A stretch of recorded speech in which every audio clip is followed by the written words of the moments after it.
We got Tally in the house, Lou Pienza, my main man Wally on the ones and twos, Ali Seppu with the cool and collected look, Mark Haynes sitting back in the bomber jacket, wondering what to do next, and I got my man JMF in the abstract environment between here and there. I see you shining. Interstellar time traveler, keyboard playing. Yeah. Right? Yeah, I don't have to say nothing, man. You already broke it down, man. So as you may or may not know, this is the SUPAFAM session. So we've been sort of running a gamut of exercises on a digital plane of existence due to the COVID monstrosity that has plagued all of our lives. But indubitably, Nomadic will survive. And we took it upon ourselves, hit the studio with the band, try and, build some sample beds, really try and rewrite and rephrase the way that we initiate our creative process and kind of take some of the pointers of what we've always done, but then really kind of update it and just run with it, see where we can go with it. That's our love thing. Now we're in phase 3. We've just entered to phase 3. So what's about to happen is we're going to start sort of streamlining some of the stronger material that was presented, try and motivate writers to write a little bit more, get the stuff done so that we can eventually go back to the studio, record the jams, and then of course, share it to the worldwide massive. So let's just jump right into it because that's what I love. It's my favorite thing to do. Lou, I believe, has provided a verse over one of my beats that I made, that I presented a while back. Is that right? That's right. One of the first ones you did. Tally actually wrote a verse to it. No, hold on. Tell me about how good the beat is. So. The beat is good. I'm feeling it, and I can imagine it live, easily. But so at first I wasn't, writing anything on it. Then I heard Tally's verse. I really enjoyed the verse, and I liked what she was talking about. And then I said that I would do something on it. It took me a few weeks, but finally today sort of came out. So, Tally talked about, the downsides of social media addiction, if you will, and some of the things that come out in the human society from this whole new era of information and exchange over the internet.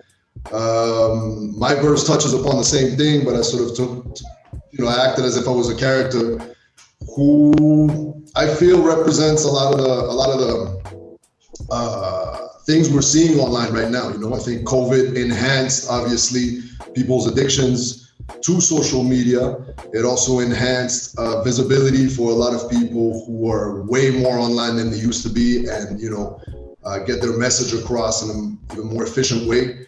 And it also enhances the mess and the kind of like milkshake of information where everything's all mixed up, and you can just grab any type of information, pass it on, let it filter through all sorts of not very trustworthy sources, and then it gets spit out as something else, and it becomes truth, right? So the word truth is very complicated today. The words facts are very complicated today too. So I wanted to touch upon that with a bit of humor. And is that an image, a milkshake? A milkshake of information? The milkshake of information, that comes from my dad. I got to give him his props. I was speaking about all that with him, and he told me basically, today's a big milkshake, right, of information. So a blender, basically. A blender. The result being a milkshake, but only information. Hurrah! The doses aren't calculated, so it's like whatever with it, whatever. And of course, the source of the ingredients is unknown. It's like the bodybuilder shakes, A little steroids, a little creatine, a little soy protein, a little organic, whatever. Oat milk. Voila. Milk doesn't do the body good anymore. No. That's all right. I like it. Let's check it out. Let's go. So that's the second verse off that Tally track. So we're getting somewhere. Getting somewhere, baby.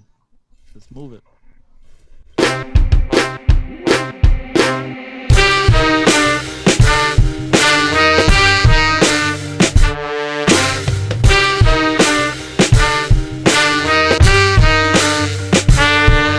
Ain't got much going on outside the social media sphere. The shit gave me wings, I overcame a serious fear. See, I could post my best angles and apply any filter, plus troll on the daily, throw everything out of kilter. I get high off my hatred, it's deep-seated like my sofa. Got some lies activated, more venomous than a cobra. Never been politicized, just sharing and retweeting. My 10-second video weighs more than autumn books you reading. I finally feel smart, see? That's why I keep saying my society is ran by communists and Marxists. Makes me believe I might know something that you don't, or might do something that you won't, hoping my cover don't get blown. My global conspiracy is too deep for you. Scientists and intellects, I got some new memes for you. I follow charismatic and confident influencers. They're not into asking questions, but they'll find you all the answers. I'm jealous of people who study facts and sooth. As long as it supports my feeling, I'ma say that it's the truth. My circle expects little and grants me absolution as I let the algorithm guide my pointless revolution.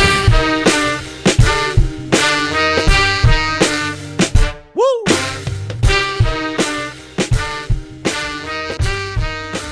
Came a little hot there with the mix, but No. you get the idea. A little one knob.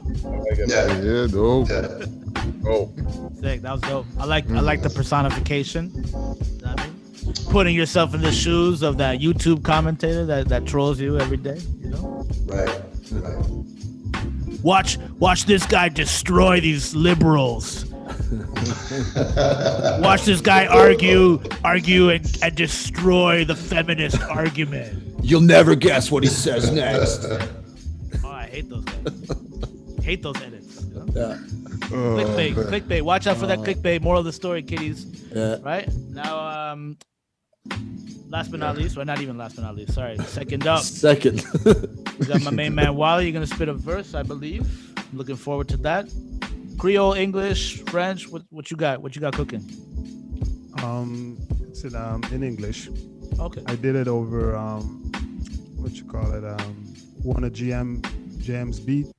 I don't remember which one it was. I think it was number 7 from episode 3, something like that. Yeah. So it's hard because all the beats have numbers. So it's Yeah. I don't even know if I myself. tell you numbers, probably people were like, I don't remember. Episode 7, beat 5. Yeah, Right, exactly.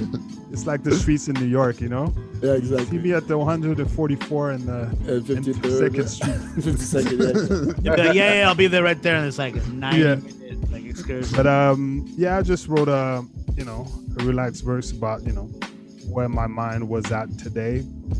So basically that's Oh, it's fresh what it out was. the box. Fresh out the noodle. box. It's not like it's not a big concept, but it's just like my state of mind. So I don't have much to say about this verse, but I'll let the verse speak for itself, baby. Yeah, what's that? Y'all ready?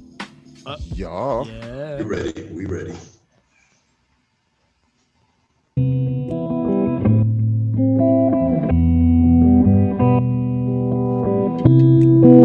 So Wally this week. So Wally. Yo. The other day you tried to call me on some begging please, but now it's too late. Won't you leave and give me back my keys? I'll do the dishes, just go and close the door behind you. I'm really glad I got to see who's that came behind you. We ain't serving the same purpose. My interest to build mine and make sure I put my fan first. And I rehearse the same verses, the echoes and bounce within the realm of a multiverse. I uplift the next, but you failed the test.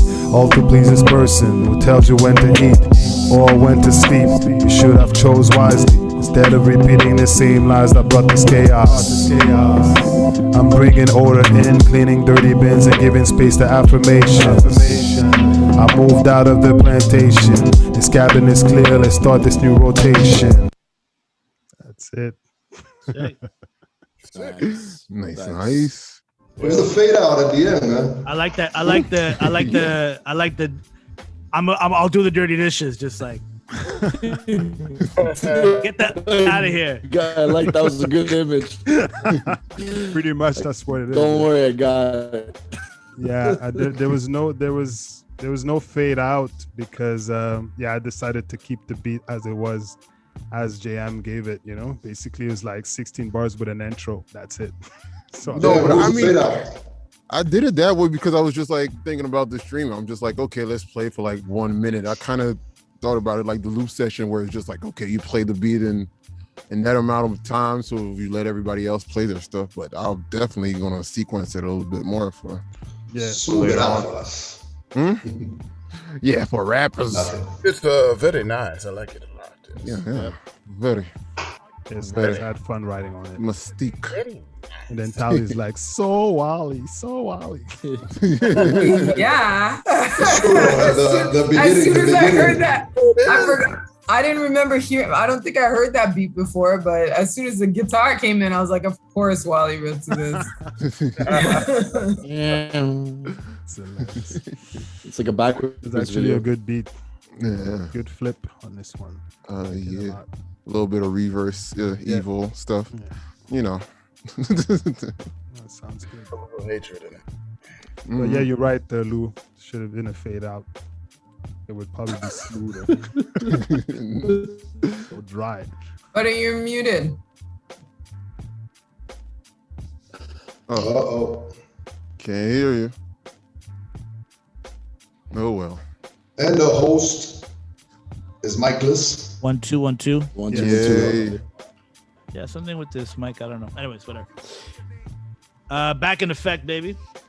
Actually, I'm up next. So, no disclaimer. Just I worked on a beat, and I really liked the beat. It was a kind of a surprise. I started working on one part, and then when you're like working on one thing, and then you end up doing like a 1-bar loop on one thing, and then you like just press the space bar, and then it like loops, and then it just fits, and then it takes the song like to a whole other place. That's kind of what happened with this, and then it inspired me to write a verse, which originally I wasn't thinking I was gonna do. Nice. Living the rap dream finally, man. A verse every week. Verse every week. Get in your rap bag. Get in my rap bag. Yeah.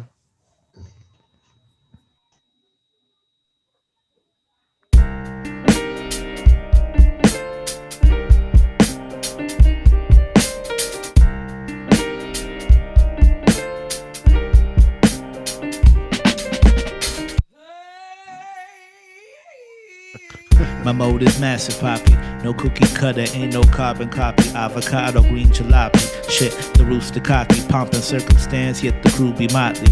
The lights on, the crowd flock and get rocky. Balboa in Bilbao, sipping on Tsingtao. Trying to bring a string of ring and things back to the home crowd. Get bags and wave no flags. Ready to hand out toe tags. The words is on and that's word is bond, even if the jet lags. We blessed every sesh we step upon. Fresh to death, we reppin' on the massive megalodon. Get them stressed with songs. Imagine the rest, and now the breath be gone. One less that keep me pressing on. Yes, y'all, forever strong.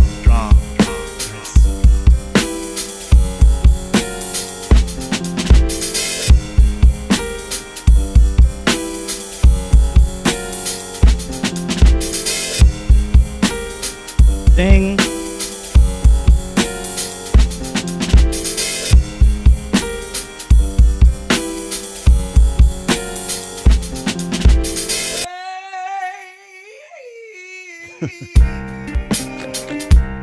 All right, yeah, we can fade it out now. So I recognize that scream from someone, but I can't put my finger on it. Rare samples. That's fire. But hold on, was that your beat also? Yeah, Yeah, I like it. those were two, a section that me, JM, Ali. Ali was there, but he actually was not involved in that making of the beat because he had a problem with his cable or the DI. Remember, Ali, when your amp went kind of bozo?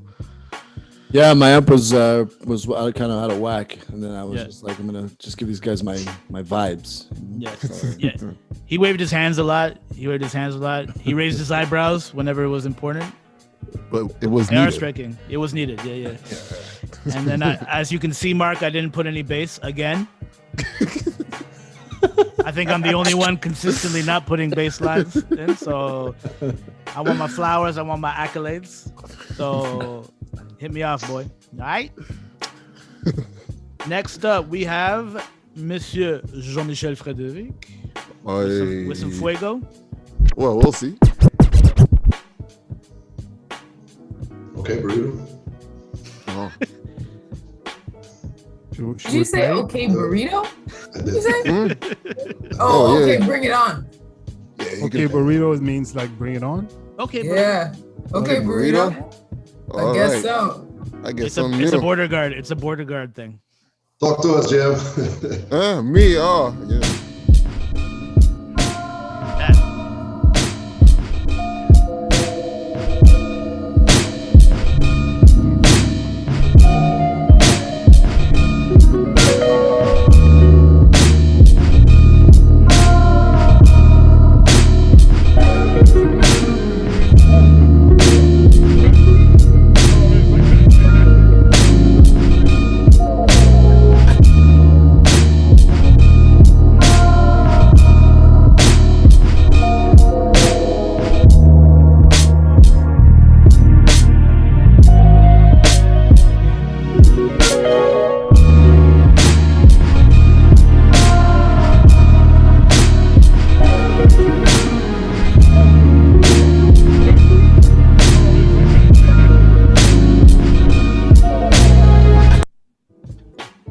Yeah. That was a good fade out. I really like that fade out. I love it. I like that one. What's the number on that one? Not brusque at all. That was number 9. I call it number 9 Nomad. I don't know. Yeah, what You know, number's gonna be. You know what's funny is that you could hear Wally in the background talking at one point. Yeah. Really? Basically, yeah, because Yeah. even that track, it was like the sample was basically just.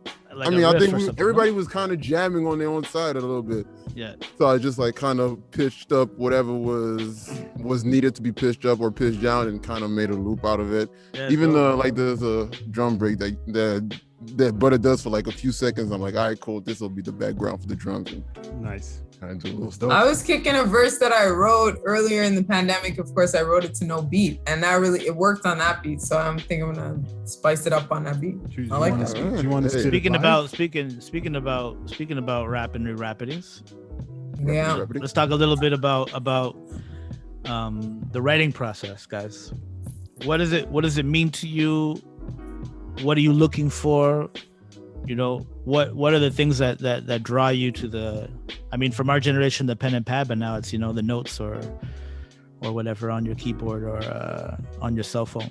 But how about you, Tally? Like, are you struggling with anything? Do you feel like, I'm not trying to set you up or anything. No, yeah. No, well, to be transparent, I wanted us to talk about this because I am struggling with it. I think I'm struggling with like not repeating the same things, like talking about the same ideas, trying to find other things to talk about or find a different way to say those things.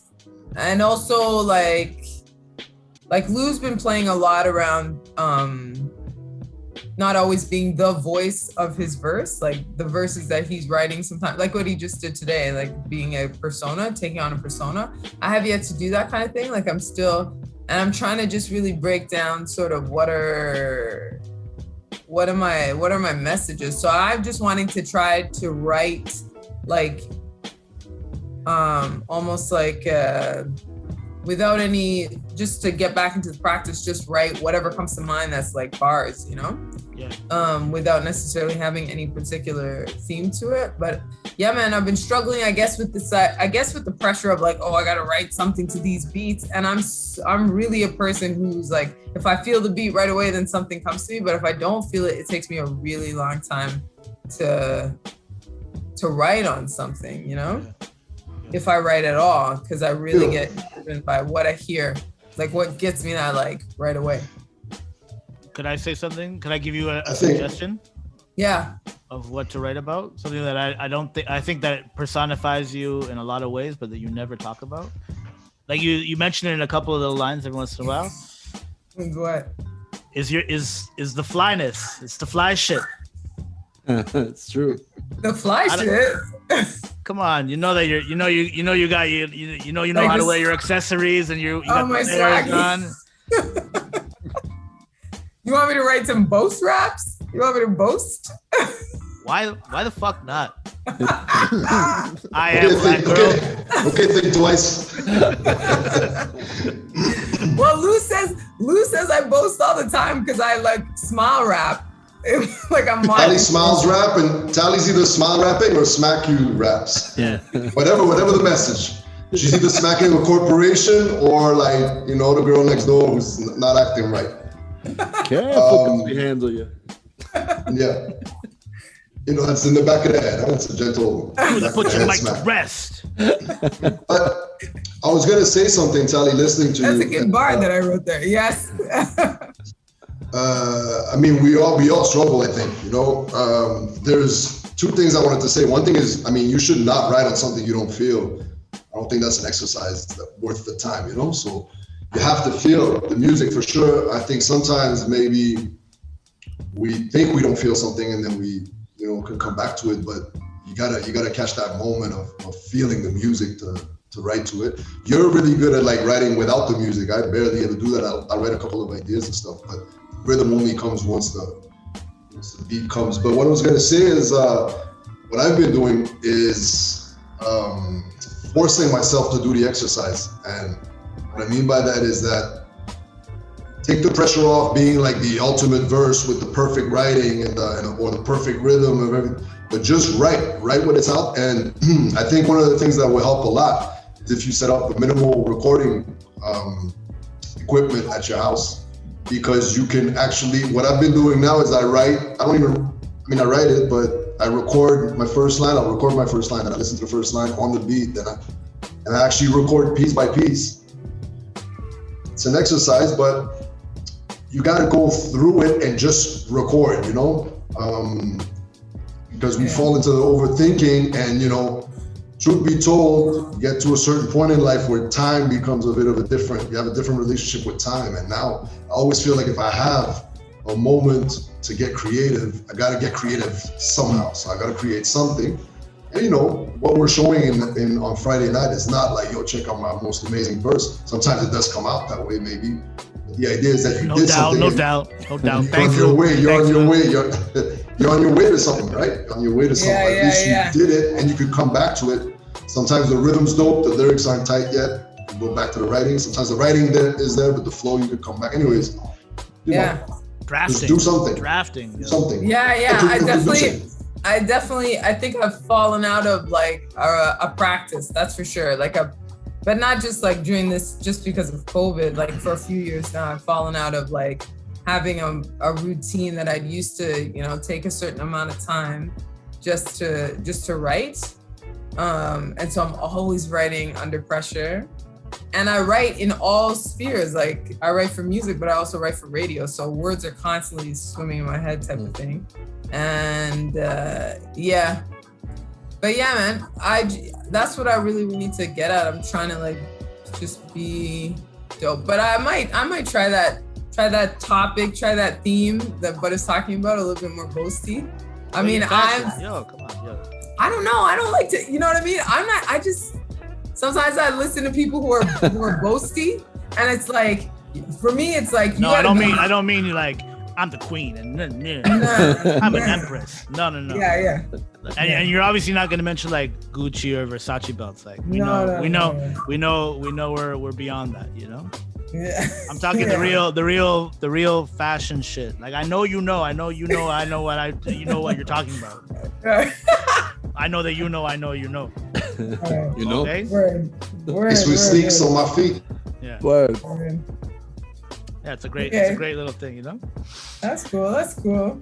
Yeah, it's definitely one of your passions, I know, and it's something that is a marked part of your personality.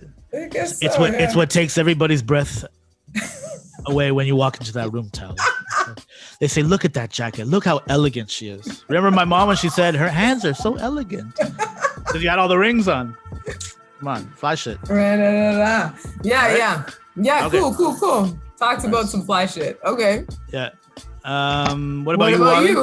Me? Yeah. What about you, Wally? Me, my process of writing, I mean, it's a bit like whatever Lou broke down before. I mean, I'm just, I do the exercise of trying to write, and I'm doing it because I want to do it and because I feel it at the moment. It's not really something and I'm trying to like also captivate my moment, my present day moment, basically. I'm trying to like really take the time to be like, where my mind state is at right now, and then just trying to write about it. It's basically empty the bag, so in the creative process. So this opportunity to have, to try to just like write as much as I can, for me is just kind of a fun exercise for me to just get some stuff out. Sometimes it could be, and I know it's not going to be, my best verse or, but sometimes some stuff will come out that I'm be impressed by what I wrote. But yeah, it's just like, just to do it, and I feel like doing it every day helps me not to think too much about it, because when I take a break and not write for a while, I think, that's when it gets difficult for me to get back into the writing process and stuff like that. But, now I've been writing pretty much every day. So it's like, I'm less judgy about myself every time I write a verse. So I just do it, and pretty much I don't care what people think. I just fucking do it. Okay. That's it. Nice. That's the mantra. Thumbs up from Mark Haynes. The original I Don't Give Up since 1968. Yeah, that's what it is. Word up. For me, speaking for myself. For you speaking for yourself? Yeah, right? That doesn't make any sense. As a human. It does. It's a lot. Makes too much sense. That's like me-I. Me-I. Yeah. Like that. But I'm also definitely trying to capture the moment, but I'm not really feeling any pressure per se. I feel like I've been silent for a long time, so I have a lot that's just coming out of me, which I like. I kind of pivot between my musicality and my intellectual expression. Those are the two things I kind of distinguish or separate. And then but definitely the whole time thing that Lou said resonates, because every verse I've written so far, like during this session, has been at like 10:30 p.m. in like pitch blackness in my house, so that my kids don't wake up, and I'm like huddled in like on my desk with a little bit of light and just trying to like write and be like, get into it. So but yeah, also the fly shit, man. I love that line where what's his I can't remember anymore. Lauryn Hill has another good one, but it's kind of, I add a motherfucker so you ain't the niggas see me. That's one. And then the other one, like saying things that are important and relevant to you, but saying it in like a fly way, so that like people that aren't at that level to understand really where you're coming from, where you're going, or even maybe disagree with you, have that moment of pause and reflection, because it's so fly. Take a second glance. Yeah. Yo, I just want to interject with some advice that I received from some members here, that this happens in the after hours, Nomadic after hours with Jean-Michel and Mark Haynes. And, obviously I'm no writer of verses. I do a lot of writing, and then music is one thing, but blending the two, as soon as I start to write verses, I get locked into, one flow and I can't get out of it. That's my problem, right? I find something great, but then I just can't get out of it.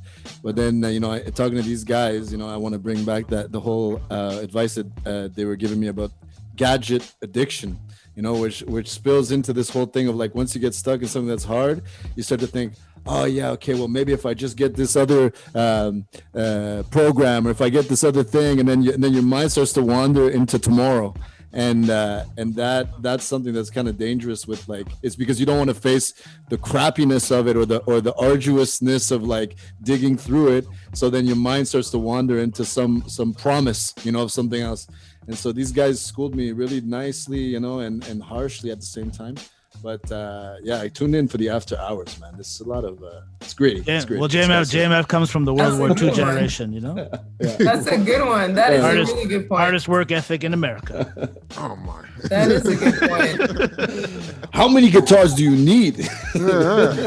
They killed Nazis and they had a 9-to-5. Do you guys ever feel that you compare yourself to other folks, like with regards to your writing? Do you ever Like, are you listening to other MCs, and is that influencing sort of how you approach your own writing? Me for sure. Sometimes I'll be like looking for inspiration. I'll be listening to a rapper or whatever, an MC, and weirdly enough, you know, right after I'm like, oh, dude, I'm so, like, let's say for example, Tyler the Creator just came out with an album. I was just listening to his album, and then I was like, right after I got inspired by certain songs, and I was like, oh, let me start writing. And sometimes the first line that I start to write sounds like Tyler the Creator, but it's in my head because I don't sound nothing like Tyler the Creator. But I know it's in my head, but I'm like, he pushed me to be inspired at the moment to write something where it kind of gave me like kind of a direction, which actually is all gonna be me after all, you know? It just gave me that inspiration, that little spark that I needed, you know, because probably I was out of inspiration at that moment. But yeah, I guess that's how it goes for me. I look for people that are like far away from what I'm doing, but doing it really well. Like I have a very broad musical taste, I feel like, and there's a huge spectrum of what's going on in the rap game now. So there's a lot of variation. So like a guy like Tobe Nigwe and Nwege? Mm-hmm. Yeah, I don't love like his songs, but I love how he does everything. How he delivers it, like what he says, the way he says what he says. Yeah, but sometimes I'm very critical. Like I think sometimes like he's kind of like has like a mono flow. Like I'm actually I'm like, you could do better, you know. But I think honestly, like the sheer volume and the content, and just like when I see people doing things and developing a lane for themselves and doing it really well, I get that really inspires me the most out of anything. Like, because there's a lot of cookie cutter shit. Like we've heard a lot, you know, we've been listening to rap for what, 30 years now. It's like, man, we've heard a lot of the same shit, right? So I have to say, I mean, as you all know, I'm a fan of Drake, so I went back and was listening to his records like from like 2011 and all that stuff. And it's crazy to hear how so much I hear so much that's not even rap, like definitely like this sing-songy rap stuff, like this melody type stuff. And it sounds like him, like it's really his flow from before that people are doing now. I'm like, shoot, this dude needs some credit for some stuff. Game changer. Yeah. Game changer. But yes. Anyways, we digress. We must continue upon this journey. And that always gets fun and interesting when we go back into the annals of time with Nomadic Massive in our discography. So I got to choose a surprise track from our long and illustrious career. And so I went all the way. You'll see. Well, you want to play it for me, please? Okay. What? Abro mi boca, ojos cerrados y el mundo color boca. Tantas veces me he sentido solo, mano me enfoca. Mi indigestión, nueva gestión de mi tiempo. Esto es mi testamento, yo me voy, amor, lo siento. Arreglando mi crisis, apocalipsis interior. Mi chiquita, fin del mundo, paso sin terror. Ya se murió mi mala suerte, mi nube negra. Pon una nube de leche en mi café, nena. Azúcar también, palabras cruzan también. Por eso duermo bien si por lo menos toco a alguien. Imbécil, mi tesis es la historia de un cambio de energía que me traje gloria. Sigue mi filosofía hasta que me muera. Mi lucha es mi arte como un baile de capoeira. Fuera del tema de la vida no queda nada para mata. El miedo quédate firme como zapata. Al ritmo del palo y de la lata. El sol aparece, alquimia personal y nada falta. Yo por eso te lo digo, arriba este instrumental. Nomadic Massive, yo, my name is Lou. The rudest is birth, how are you? De la belle des Antilles sur J-Box en bout. Peace, I'm wiser, a.k.a. Wally. Rep the world from Mali to Haiti. Canada, Cuba. Canada, Cuba. Canada, Cuba. Canada, Cuba. Canada, Cuba. Canada, Cuba. Canada, Cuba. Canada, Cuba. Sex sells, sweat smells, success makes heads get swelled. It ain't hard to tell. It's a matter of time. Each man finds his crown. Some are out for the shine. I chose to speak my mind. In rhyme form, alive form. Don't get it twisted, there's a difference between life and a poem. Breaking the norm, breaking silence. Survival codes, recital and battle balance. In my hands one mic, not a chance I might rock it right any given night with a style. Wow, versatile. My profile, I diversify. Got a one plan, many aspects. One egg, many baskets of assets like a blanket or a human quill. My crew's tight-knit with a 3 eyes lit. My name is Lou, the rudest is worth. How are you? De la belle des Antilles, so she walks on move. Be some wiser, aka Wally. Rep the world from Mali to Haiti, Canada, Cuba. Canada, Cuba. Canada, Cuba. Canada, Cuba. Come on, Canada, Cuba. Get down. Canada, Cuba. Get down. Canada, Cuba. Get down. Canada, Cuba. Yo, I'm sitting in this palm while I'm humming the drum that helps me kick some and get some just like a ransom. See, reap the outcome and know where I'm from. Not a son of a gun, but with this one I make you run.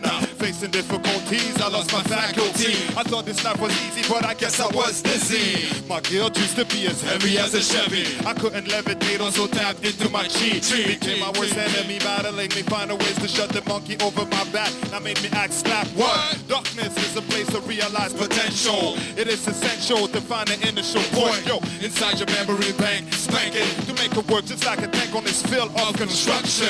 Suction could believe though, if there's a leak, it can get steep. The only way out is to sink. My name is Lou, the road is bird. How are you? De la belle des Antilles, sur She-Box en bout. He's a wiser, aka Wally. Rep the world from Mali to Haiti, Canada, Cuba. Canada, Cuba. Canada, Cuba. Get down. Canada, Cuba. Get down. Canada, Cuba. Get down. Canada, Cuba. Get down. Canada, Cuba. Get down. Canada, Cuba. Get down. Yeah, yeah. Get down. Yeah. Oh, man. Well. Yo, that was with our original bass player. Alejandro. That was a live recording, right? That was a show that you guys were doing. Yeah. Yes. Let me give you the exact context. This is Cuba. This is Madriguera, which is a little cultural spot they had in this park in the Vedado neighborhood. And this is 2004. No, sorry, this is 2006. And everybody's gone except me, DJ Static, Wally, and Jay Gao. And we had this show at this jam. That's not 2006, though. It's 2004. It's It's the 2000 Canada Cuba Get Down mixtape. Exactly, which came out after a 2004 trip. Yeah, So, okay. right? So everybody's gone, and it's just the four of us. Fair enough. And 2006 was the Avocados. Anyway, DJ Static had food poisoning, right? He had food poisoning from some chicken he ate the night before, which he shouldn't have had, and he knew he shouldn't have had it. But you know DJ Static. Shout out DJ Static. Word up. And also, this is just a technical setup that's kind of funny because I remember very well. The guitar and the bass was pre-recorded and burnt on a CD. Then we brought a portable CD player with a plug, plugged it into the mixer, and Static was playing the breakbeat live. He was adding the drums live. As a matter of fact, it skips out a beat a little bit at the end. And then the three of us, me, Wally, and D were rhyming on these little SM 58s. And it was like dark, not too many lights, about maybe 100 people, and sweltering hot. And it was our last night from that first trip. Yeah. And we wrote that song. We wrote that song in Alex's bedroom, in Regla. Yeah, it's Butter on guitar, right? Me on guitar, Me on you bass. on bass. my one bass cameo. Mark, we need you, man. Yeah.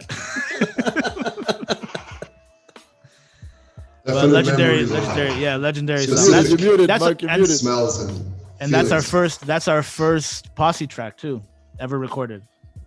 Because Who we came weren't up even a with group. that? Who came up with that hook? Canada, Cuba.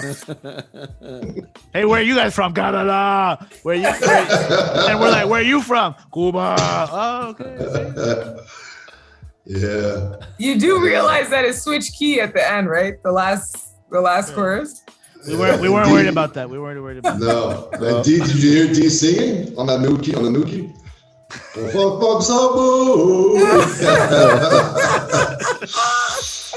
That verse from D is dope, I gotta say. Yeah. Anyway, thanks for that. And Wally's is also really good. I really like that line about spanking your memory bank. You know, that's one of my favorite lines. Every time I hear that, I'm like, it's amazing. That's about as far back as you could go, right? Yeah. Like exactly. in terms of discography. Yeah. So wait, that was before Fama? Yeah. It's the same time, no? Same time. Yeah. Fama was never recorded. It was just that video. True. Yeah. For all you people who don't know. A diamond in the rough. Since we're kind of in Throwback Valley, you guys want to take a little Tales from the Tour Bus? Yeah. We thought we were going to maybe drifting through the memory banks, spanking them. Shout out to Wally. And you know what I just thought? I just thought about run-ins with law enforcement in our illustrious. Of course you did. Career. And I had this funny memory. We were in the eastern townships. And I don't know. I couldn't tell you if Miriam or Tally were on this thing. It might have been a boys' run for like we went out drinking to like a local bar in a small town between a whole bunch of small towns in the eastern townships. And we had our usual, we were in the gang of like the Dodge Caravan gang. And we went out and then we were driving back. Wally was driving. I was in the back seat. Ali was in the back seat. I don't know. Aren't all the run-ins with the law with Wally driving? Statistically speaking. Yes. Anyways, once we got let has an go. argument about racial profiling. This is one of the best parts because I've been in that situation actually a lot with Wally. Like most of the times I've been in a car where a police stopped me, Wally was driving. So it's not a myth. Wally has a special magnet for those guys. No doubt, man. And yo, I track the popo like it's crazy, like it's like flies to honey. You know what I mean? Like a magnet, motherfucker. Yo, exactly. Yo, I'm like the Earth's core, and they just like come to me. But we're driving down like a dark highway. There's no more lights or anything. It's like kind of like forest road, and then all of a sudden the red and blue lights going. We're like, oh snap. I was probably a little lifted. I might have been a little sauced as well. A couple of other people as well. Maybe or maybe not. Some of the drivers or non-drivers also had drinks as well.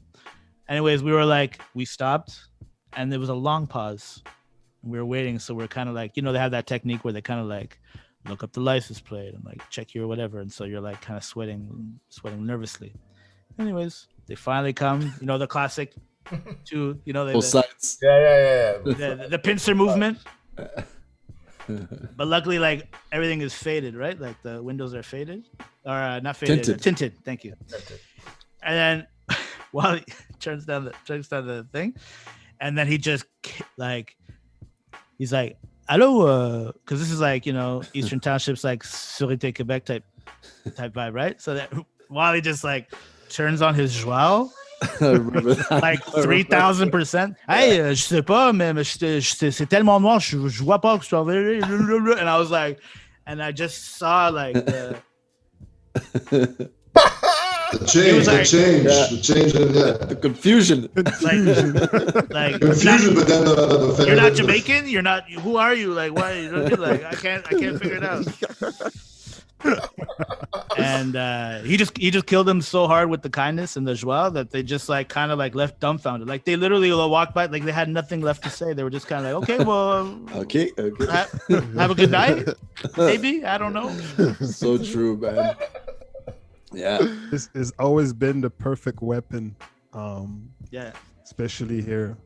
Oftentimes getting stopped by police, but police. Every time I pull out the joie card, man. God damn, I saved thousands of dollars, man. Thousands of dollars. Oh yeah. Note to black men. Learn Joao. Not to integrate for the only purpose of this situation. Joao lessons on why This is crazy, man. I have a run-in with the law. Well, it's not a. There was the law should have showed up. I think they eventually showed up. Only some of you might remember this story, but you weren't there for the actual major crime that happened. I was there. But I know what we did a show. We were doing, I don't know, it was the heyday of Boba, and we were doing a Boba night. And the place was packed as usual. And a person showed up, a woman showed up, and she was right at the front of the stage. And I think Miriam was doing like one of her tracks. She was doing a blues track or something. And this woman just started screaming, like loving everything that Miriam was doing. And she threw money at Miriam. So I was singing back. Like change? I picked up the $20. I was like, oh, you dropped your money. Although it wasn't that she dropped it, she threw it. And then she threw like two $20 bills, like one to me and one to Miriam, you know? So we were like, okay, I guess I got to keep this. Anyway, she was extremely drunk. And it was funny because like she was really small in stature, but she was being really, you know, belligerent during the show, like yelling out or whatever. And at the end of the night, she probably got into many, many fights with different people at the end of the night. And this was a relative of a musician that we know. So before the night was over at Boba, clearly she gets kicked out. She and her partner get kicked out. And she had told us this crazy story. Like she was talking to Miriam and I, she like pulled the two of us under her arms, like to tell us how great we were. But this was telling us her life's journey, like that she walked from Tanzania type of thing all the way to, I don't know where. To Montreal or whatever. It was a long journey. So she had a rough life, you know? She had a rough life still. So at that point, we were like, respect. We'll take your $20, you know? But she got kicked out. She got kicked out of the bar. So I was leaving, I think, and I was talking to the bouncer, and Lou and I were trying to remember his name. Ace. Ace. That's what it was. I was like, Dan. Yeah, Ace. Ace, exactly. I was talking to Ace outside because I used to live in the plateau. So I was like gonna walk home, and he was chatting me up. What's that? Ace Lopez. So Ace is at the front. So Ace is the person who obviously told them like they can't come back in, right? And I'm standing. Like, remember how Boba was? It was like 2-door situation, right? Like you open one door to go in and then there was a second door, right? So me and him were standing up right out front, and I'm standing in front of him talking and whatever. And then he just grabs me and pulls me in because homegirl and her dude came driving up on the sidewalk. What? Oh, yeah, I remember. No, they came, and this is the thing, like they came in obviously opposite direction to Saint Laurent Street. Yeah, because right? it goes up. Yeah. Yeah. So they were on where they were on Marianne's side, and they didn't cross the light or turn left. They turned right and came onto the sidewalk because they were trying to get Ace. Yo. I don't remember that. Yeah, I remember that. I remember that story. That's crazy. That was like 2009, I think. 2008, 2009. Holy. Wow. Anyways, he pressed charges, I think. The police came in, I think he pressed charges because they started like banging the window. And all that. That's a window to the street. Everybody saw that. Yeah. That was a crazy night. Yeah. That was a crazy moment. And I'm sure we have many more, but we got to keep it rolling. And ironically, we'll jump from something in the past into something in the near future or the present future. It's a question from Astrid Khan, straight out of London. Remember London from the British MC? I am from London. She's asking, when will you come to London? And secondarily, what tips do you have for touring artists? Send for we, Astrid. Send for we. That's a good thing. Definitely. Tips for touring artists? Q-tips. Don't forget an extra duffel bag so that Extra you can duffel have bag. something to eat after the gig. Or Tupperware. Or Tupperware, Astrid. Tupperware. There are some members who bring Tupperware on the road to, stock up. Stock up and save on their per diem. Extra portions. Stock up from the what do you call that? From the catering. When you're on tour and there's catering. Or You can bring Ziploc bags. Tupperware. Heavy duty Ziploc bags too, for sandwiches. First. Yeah. Communication, local communication, unless you got a special plan, make sure your phone is working, so you're in communication with everybody in the band and WhatsApp group. Whoever's waiting for you at home as well. Also, WhatsApp group chat. Itineraries mapped out well ahead of time and stuck at all visible points for all band members to see, so that no one could say they didn't know what time sound check was. Even though they will. They'll say that I didn't know in the WhatsApp chat where the time is, like a couple texts back. Yeah, you're just scroll up the goddamn WhatsApp chat. Oh wait, we're giving Astrid like all kinds of like all over the place. But I think the point is also patience, right? When you're touring, if you're touring with more than one person, you need a lot of patience to get through a tour. Yeah, because a tour can be rough, especially when if you're going from place to place, like one night on, one night off, and your off night is your travel night. You just got to be really, really patient with yourself and with your bandmates to get through it. Because you're together for a long period of time and you're literally living together, which you wouldn't normally do. So, I'll add that it's good to get as much rest as possible. Patience and rest is really important to, have a good mood in the next morning, especially if you have like a lot of shows back to back. If you like party every night, and then, trying to rest and then do the next show the next day, you'll see that your vital energy goes down real quick, Indeed. And you might not be in the best mood also for your bandmate, Yeah. I'm known as the cocoon, so I do know what's up, The cocoon and the monsoon combo. Cocoon, the walking meditation. The walking meditation. You also gotta make sure you got a little space for yourself, wherever you land. Wherever you're staying, because it changes all the time, the quality of where you'll be sleeping. That's for sure.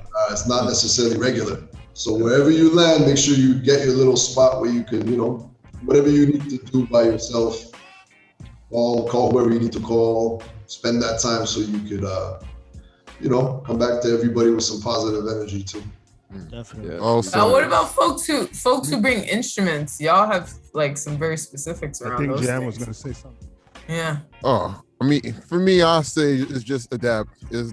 Because the situation changed a lot and places change, different habits, different everything. So you just got to be able to adapt. You might have a certain way of living, like the way you live at home, but if it's something new on the road, if it's in a different country, it's a different way of living, then you have to adapt. You can't just be like, "But this is how I roll at home." Yeah, that's true. That's true. Not. Man. And sometimes you got to bow out of social events if you need it, because that might be the only time. I have this memory of like taking a day in Toulouse to myself, just to walk around and like explore and be more in touch with my own thoughts. And it was like maybe an hour or two, but I felt better when the group came back. So you got to anticipate. Yeah. Really.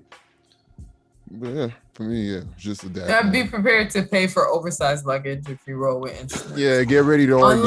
With Ryanair. Unless you have Mark Haynes with you, who will somehow get his bass on the plane. I'm not paying for that. I'm not paying for that.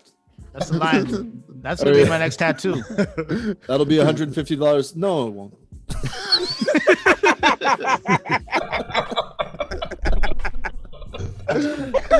That's a real quote right there. Thanks. Anyways, Astrid, as we said, like reach out to us, let us know how we can get that London opportunity going. If you have any ideas and if you have any run-ins, please feel free to contact us. You know what I'm saying? Holler at us through our website or through any of our socials. Thank you so much for asking that question. And we're moving on. And ironically, this is Hector from Barcelona. And he was like, I saw you guys at the Say It Loud festival. And I didn't know about this question till tonight. And look at what I'm wearing. Say it loud. Bam. Oh. One of the best festivals. Well, so how was your experience there? It was good, you're saying, Tyler? One of the best, one of the most. So how are you feeling about it, Tyler? No. Can I just say why I felt it was like a great festival? Because it came at a time where we had been like just steady gigging, like for the purpose of gigging. We had actually made a decision that we would just focus on performing, because at one point it was like, oh, we're working on music and workshops and this and community work and blah, blah, blah. And we had committed to just like focusing in on just like, let's just drill, let's just perform as much as we can and drill our live stuff or whatever. So that had been going on for a few years actually. And then when we hit up this festival, I just felt because of the context of like what that festival is about, like it's a celebration of Black culture, right? Like show respect to all Black culture as a form of showing respect to Black resilience and militancy. So there's a whole history connected to the Pan-African experience and this festival, but also all the people around organizing it. I felt we were coming back to our roots, like going to that festival reminded me of like the shows that we used to do for like, what was the thing Without Borders? Solidarity Without Borders, or like shows for like refugee movements, all the kinds of stuff that we did in the early days that were directly linked to supporting movements, activist movements and causes and all that kind of stuff. It had been, by the time we got to Say It Loud, it had been a long time that we hadn't done those kinds of things. And so when we got to that festival and we spoke to Pablo, the founder or the director of the festival, and just the vibe, I was just like, wow, this really feels like, I don't know, there were 5 Black people in the crowd, me, Wally, Mark, and JF on the stage. That was it. Like in this place of like, I don't know, about 1,000 people, but it just felt like home. It felt like early days Nomadic, and that felt really good for me. They were making a link also between, I guess, African-American liberation movements and their own situation in that region, Catalan identity, right? And their own struggles there too. They were actually, the festival was almost like a tribute to get inspired by different platforms, liberation movements, yeah. And using art to educate people, which was all of that is a part of our ethos, which is what I really appreciated, I really love it. We drove in as we drove in the day that independence was, technically declared. The referendum, that's right. Right. The after party was wild. Yo. The DJ was great. I danced like for 2 hours, I think. Exactly. By myself. 2 hours. Yeah. By myself. Yeah, right. 1 minute more. Yeah. Back to your roots. Back to ours. Hey, yo, shout out to Chris in the comments here. He says he waits all week for the tour bus stories, man. Thanks for calling. No doubt. And last but not least, since we've covered most of that, I guess, is the sharing aspect. Lou is going to be sharing an artist, I believe. Am I right about that? What was Hector's question? Sorry, I cut it off. That was you answered it. Oh. What was your choice? Yeah, the artist I chose is so Annelise Asuncion. She's a Sao Paulo-based artist. One of my favorites from the scene. I got to see her on a few occasions. My boy Zé Negro plays bass for her, and he actually produced the song we're going to hear. The song's about almost 10 years old now. It's from an older record. I was there in the studio when they were putting it together, so it was nice to see the final product. She's just amazing, really a great inspiration for me to push musical boundaries. She mixes, a lot of Brazilian influences with a lot of traditional, older reggae, soul, and her writing is just really beautiful. And it's the one song my daughter knows by heart. We bump it in the car, and she sings it from top to bottom. And one more thing I was going to say, she's the daughter of Itamar Assunção, who was also an amazing but unsung hero, I guess, of the early 80s, late 70s or early 80s, if I'm not mistaken. Artist from here, who passed away now. And I went to see a play dedicated to his life. So like I said, unsung hero, everybody from the underground knows him, but he didn't have it good, during his life, and he didn't get to reap, I guess, the fruits of his success. But the beautiful thing is that she is, very popular, doing well, and she's also married to Kuru Memes, and Kuru Meme is an artist that you guys might remember. We jammed with him in the park back in 2007. He was playing drums and singing "Broken Glass Everywhere," right? Remember him? So that's her husband. In the botanical garden. In the botanical garden, after we played the Afro Fest, is that it? Conciencia Negra, Judgy Conciencia Negra, and then we walked down to that. Yeah, we played it. We played like a whole band played in a botanical garden after playing a huge manifestation. It was fucking amazing. That's another good tale for tuba. So this track is so it's the production. I really learned a lot from the production from Zay, who produced this, and where it goes and how they integrate influences and also the mix and everything. So yeah, enjoy it. Cool. It's called Neverland.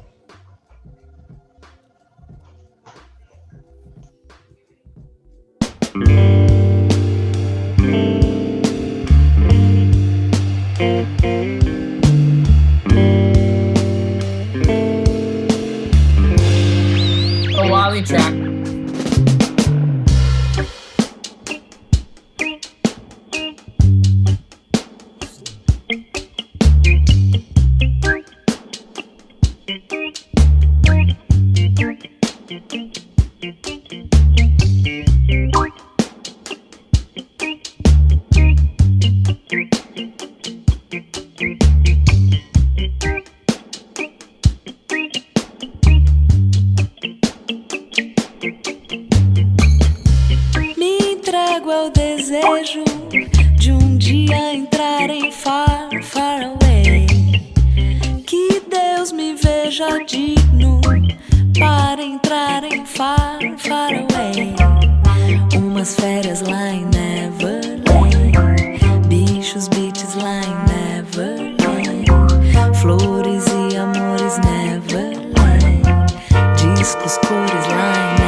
Você e eu, 1000 graus.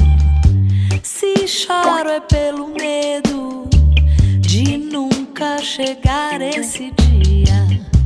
Temo que o nada possa acabar com a fantasia. Não sou ogro nem fera, então quem dera a terra não ser o fim. Existir um reino encantado, florido, com anjos e querubins. Chihiro, Peter Pan, Harry Potter. Voar sem ter que fazer de conta. Ser Alice, ser saltimbanco. Morar no país das maravilhas.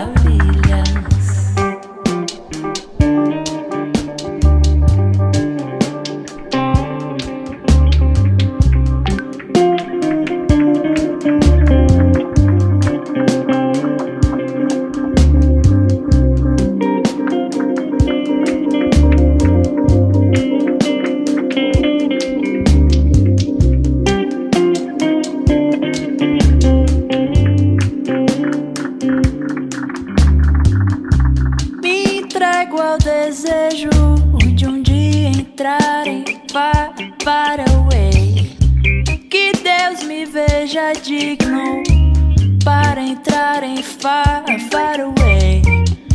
Umas férias lá em Neverland. Bichos, beats lá em Neverland. Flores e amores Neverland. Discos, cores lá em Neverland. Eu e você a 1000 graus. Sem televisão nem jornal. E sem Páscoa, regras ou Natal. Só são você e eu, meu pai.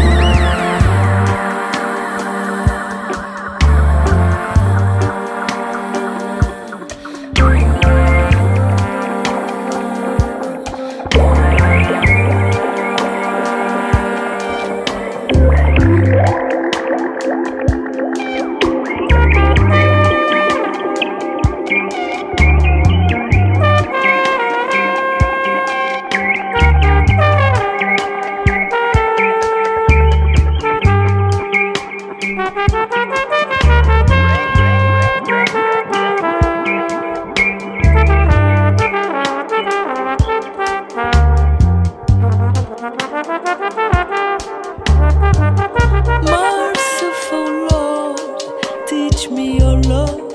No fault, no fight. My heart be grooving in a beautiful song. Merciful Lord, teach me your love. No fault, no fight. My heart be grooving in a beautiful song.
There it is, Neverland. Yo, that is beautiful, man. Very nice. It's nice, right? Yeah. Yeah. Voice is amazing. I love her phrasing. I love her phrasing. Yeah, she's really dope. Really dope. So check her out. She's got a long discography. Like I said, the track's about almost 10 years old already. And live, it sounds exactly like that. That's the show. So definite inspiration. Butter, your mic is off.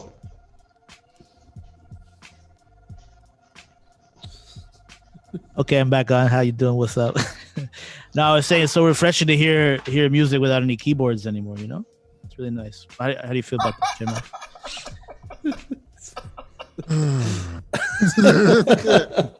Those are fine words, man. Here, let me add a diminished chord here. No, get out of it. Get away. But on that note, guys, obviously we've run out of time. Unfortunately, this has been episode 9 of the SUPAFAM sessions. Once again, big shout out to Tally McTallywa, aka I Am Black Girl, aka Riding on a Storm, aka I don't know what else to say. Lou Piensa, my main man, Wally, Ali Sepu, Mark Haynes, and JMF. Hope you guys are tuning into your creative spirits. I know I am. I know I'm inspired. Gonna bring some more heat for you next week. And yeah, that's it, baby. This is Nomadic Massive. Check us out, nomadicmassive.com. Hit us up on our socials if you like what you're seeing. If you want to hear more, if you want to ask us questions, feel free to always hit us up privately or not. And She's like, or not. That's it. So check 1212. We're out. Peace. Deuces.